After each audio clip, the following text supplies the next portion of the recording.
Sziasztok! Minden évben szokott olyan paradicsomom lenni, ami nem érik be. Az idén a hosszú ősz és a sok csapadék miatt a szokásosnál több zöld paradicsomom lett. Ezeket minden évben leszoktam szedni még zölden a fagyok beállta előtt, és így akár hónapokig is lehet még érett paradicsomom, mivel a paradicsom utóérő. Több módja is van a paradicsom tárolásának. Az egyik módszer az, amikor a paradicsomokat üvegbe teszem.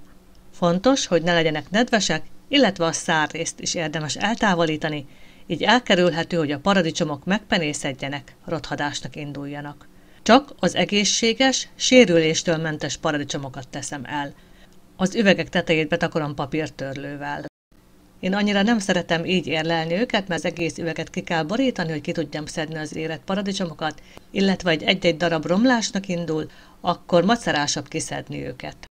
A másik módszer, amikor a paradicsomokat egy papírdobozba teszem, lehetőleg egy sorba, mert így nem nyomják egymást. A dobozra ráhajtom a tetejét, és így teszem hűvös helyre. Lehet ládában is tartani.